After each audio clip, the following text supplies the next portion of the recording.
Today I learned that I am a fat cyborg. I am a fat cyborg because all my friends are male. I am a fat cyborg because my exes have come back so many times I actually had to devote a year to telling them to get lost and leave me alone because I was in love with wolves. I am a fat cyborg because looking after my disabled mother 24 hours a day leaves me with little inclination to conform to Roosh's ideal world of submissive women awaiting a charmless taunt to waste their time and presumably steal their diamonds worth of hymen. So, all in all, I'm quite happy to be a fat cyborg. I took the trouble of looking through Roosh's blog to see if I could find any redeeming features.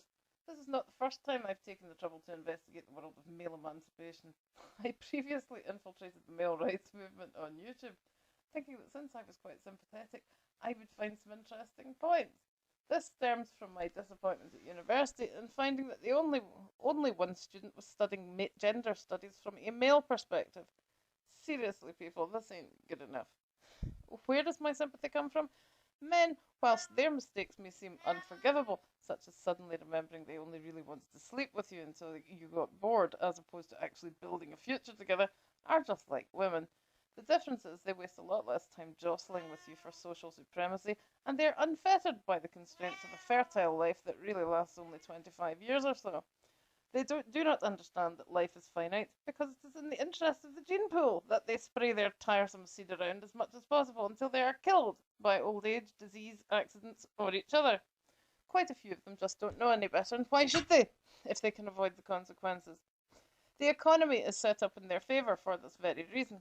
Were we to impose the constraints of fertility on them that have been set aside for women, such as enforced leave regardless of the source of their children, they would suddenly discover consequences for actions, and we would quite rightly impose the same social norms.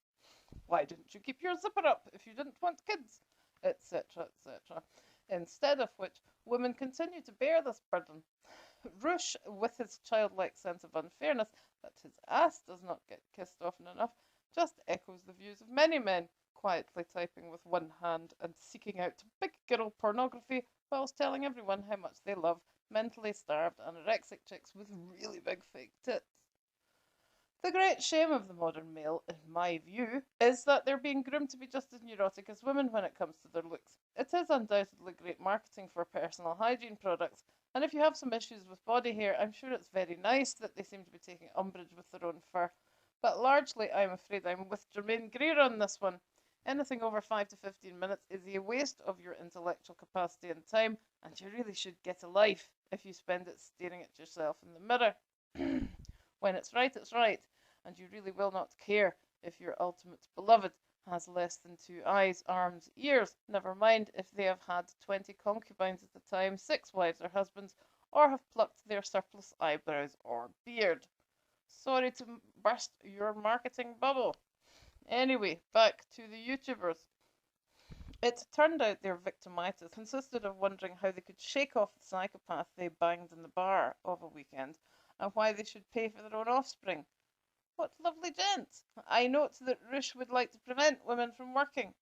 What a bleak future his offspring are going to have, given that he seems to think empty-headed, anorexic, submissive virgins are in unlimited supply. Should they all be white too, Roosh, given your evident hatred for immigrants? Since writing this, I have discovered that Roosh is actually trying to teach men how to be a particularly unpleasant brand of Muslim, so presumably they all have to be Muslim chicks, unless he's just picking them up for a quickie.